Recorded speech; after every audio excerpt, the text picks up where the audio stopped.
대한민국 국민 모두가 승리하는 그날까지.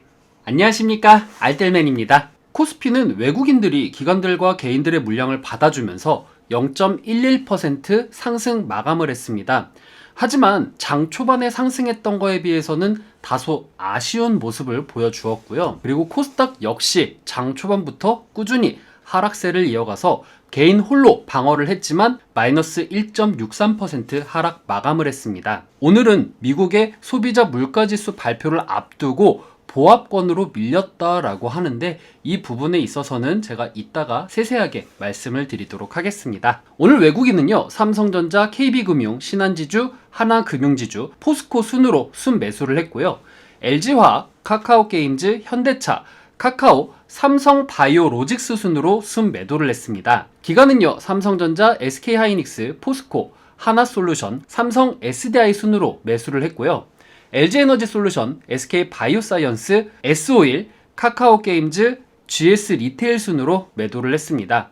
여기서 특징적인 것은 기관은 지금 현재 금리가 올라갈 것 같다라는 부분에 있어서 금융주 위주로 매수를 하는 부분을 보여주고 있고요. 반대로 기관 같은 경우에는 2차전지에 관심을 갖고 매수를 한다라는 느낌을 좀 받을 수가 있었습니다. 오늘 업종 상위로는요, 1위가 상업 및 전문 서비스, 2위가 가정 및 개인용품, 3위가 음식료, 담배 및 소매, 4위가 기타, 5위가 운송이었는데 각각 개별 이슈로 올라갔다라고 보시면 되겠습니다. 오늘 상승률 종목으로는 1위는 제주맥주, 2위는 U&I, 3위는 엠브레인, 4위는 무악, 5위는 PCL 순이었습니다. 제주맥주는 소주값 인상 가능성 소식에 상한가를 기록을 했고요. U&I는 전날 전창훈 교수가 서울지방법원에 45억 9,100만원 규모의 손해배상 소송 항소를 제기했다라고 공시가 나오면서 상한가를 기록했다고 합니다. 또한 엠브레인은 전일 무상증자 소식에 상한가를 기록을 했고요. 무악 같은 경우도 역시 소주값 인상 이슈로 인해서 상승을 했다라고 보시면 되겠습니다. 오늘 일본 증시는 상승 마감을 했습니다. 전날 미국 증시에서 나스닥 지수가 크게 오른 영향으로 반도체 등 관련 주식들의 매수 주문이 몰려서 상승세를 계속 하다가 이익 확정 매물이 쏟아지면서 상승폭이 줄었다라고 이야기가 나오고 있습니다. 특징적인 것은 일본이 11일부터 4일간 증시 휴장을 앞두고 있어서 오장 들여서 소폭 오른 수준에서 주가 변동이 없었다라고 이야기를 합니다. CPI에 대한 충격을 이 연휴로 피할 수가 있다라는 부분에 있어서 아무래도 매수세가 들어온 것이 아닌가라는 생각이 들었습니다. 오늘은 삼성전자와 SK하이닉스가 분전했지만 LG에너지솔루션의 주가가 큰 폭으로 하락하면서 이를 상쇄시켰다고 합니다. 투자자들은 CPI에 대해서 관심을 가지고 있는데 1월 CPI는 전년도 대비해서 7.2% 상승할 것으로 예상이 되고 있습니다. 이거는 아마 오타인지 아니면 반올림인지는 제가 잘 모르겠습니다만 제가 외신에서 봤었을 때는 7.2%로 기록이 되어 있기 때문에 제가 7.2%로 얘기를 하고 있습니다. 김석한 미래에셋증권 연구원은 만약 인플레이션이 눈에 띄게 증가하는 모습을 보인다면 연준이 3월 FOMC 회의에서 공격적인 50bp 인상을 할 수도 있다고 시장은 전망하고 있다라면서 이미 지난달 변동성을 겪으면서 다양한 연준의 행보에 대한 예측이 있었고 가격에 선반영된 부분도 커서 1월 소비자 물가지수가 높게 나온다 하더라도 시장에 미치는 영향은 오히려 제한적일 것이다 라고 이야기를 하고 있습니다. 또한 중국은 혼조세로 마감을 했는데요. 최근 미국 제재 가능성에 대한 루머 확산과 그리고 핵심 장비 공급사 제재 소식이 악재로 이뤄지면서 2차전지, 태양광, 바이오테크, 풍력 발전 관련주가 하락세를 이어갔다라고 이야기가 나오고 있습니다.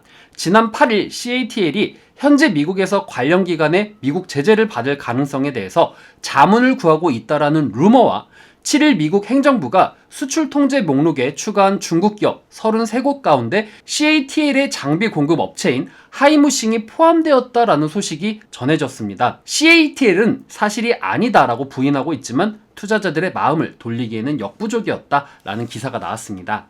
제가 오늘 요즘 이것 때문에 너무나도 힘들지만 여러분들께 꼭 알려드리고 싶은 마음이 어마어마하게 크기 때문에 열심히 기록을 하고 있습니다. 컨센서스가 없는 종목들 중에서 전년도 대비 영업이익이 가장 높은 기업은 오늘 기점으로 해서 조일 알미늄이 전년도 대비해서 영업이익이 4,189.6% 상승을 하였고요. GC셀이 1483.2% 상승을 했다라고 보시면 되겠습니다. 또한 파인테크닉스는 690.4% 상승을 했고 이렌텍은 262.2% 상승을 했다라고 보시면 되겠습니다. 녹십자열뱅은 전년도 대비해서 흑자 전환을 했습니다. 컨센서스 대비해서 영업이익이 마이너스가 나온 기업으로는 코리안리가 마이너스 99%, 크래프톤이 마이너스 80%, CJ E&M이 마이너스 69% 하회, SK네트워크가 마이너스 57% 하회, 이마트가 마이너스 47% 하회, 한원시스템이 마이너스 35% 하회, 스튜디오 드래곤이 마이너스 34% 하회, BNK 금융지주가 마이너스 32% 하회 순이었습니다. 컨센서스 대비해서 영업이익이 잘 나온 기업으로는 농심과 BGF 리테일은 각각 1% 상해, 아프리카TV와 하이트진로는 각각 3% 상해, GS는 22% 상해, 하나금융지주와 STI는 각각 24%씩 상해, 대보마그네틱은 26% 상해, DGB 금융지주는 29% 상해, 메가스터디교육은 34% 상해, LG는 무려 149% 상해를 했습니다. 이런 부분들이 증시에도 영향이 갈 수가 있으니 이런 것들을 꼭 체크해 주시길 바라겠습니다. 내일 증시는요, 인플레이션의 예상치가 전년도 대비해서 7.2% 오를 것이다 라는 전망이 나오고 있습니다. 그런데 여기서 기조로 깔고 갈 수 있는 거는 지금 현재 경제가 좋다라는 부분입니다. 경제가 어렵다면은 연준도 인플레이션이 높게 나왔을 때 강력하게 조치를 하는 데 있어서 약간의 망설임은 있을 겁니다. 금리가 올라가게 되면은 서민 경제가 어려워지는 것은 어쩔 수 없는 부분이니까요. 하지만 고용지표가 잘 나오면서 그래 경제 좋아. 그런데 인플레이션이 높게 나와? 그럼 세게 쥐어박아야지 라는 식의 정말 편안한 강력한 조치가 나올 수도 있습니다. 반면에 인플레이션이 예상치 범위 내로 나온다고 하면은 오늘 연준 의원들이 말한 것처럼 그래 올해는 3번 금리 인상하지 뭐 이런 식으로 완만한 조치가 이뤄질 수가 있고 대차대조표 축소를 하더라도 연말로 갈 수가 있는 부분이 있기 때문에 조금 더 탄력을 받을 수 있겠다라는 생각이 듭니다. 물론 김석환 미래에셋증권 연구원이 말씀하신 대로 1월에 금리가 몇 번 오를 것이다 혹은 대차대조표 축소가 3월에도 일어날 수 있다라는 등의 이런 부분들이 1월에 이미 반영이 되어 있기 때문에 강력한 조치를 취한다라고 결론이 나온다 하더라도 시장에 그렇게 큰 충격은 오지 않을 것이다라는 의견에 대해서는 저 역시도 공감하는 부분입니다. 원래 예정대로라면은 미국 증시도 CPI 발표를 앞두고 혼조세를 보이거나 하락을 보이는 부분을 보여야 될 텐데 오늘 연준의 의원들의 발언과 함께 그런 기대감이 녹아들어서 오늘 미국 시장이 상승 마감을 하지 않았나라는 생각을 하게 됩니다. 우리나라 증시는 내일 인플레이션이 예상치보다 높게 나온다라고 하면은 갭 하락은 어쩔 수 없지만 갭 하락 이후에 불확실성을 해소했다라는 이슈로 다음 FOMC 회의까지는 점차적으로 상승 탄력을 받지 않을까라는 생각을 하게 되었습니다. 오늘 내용 괜찮았다 생각되시는 분들은 하단에 구독과 좋아요, 알람 설정을 눌러주시면 제가 영상을 만드는데 큰 힘이 될 것 같습니다. 시청해주신 여러분들 감사합니다.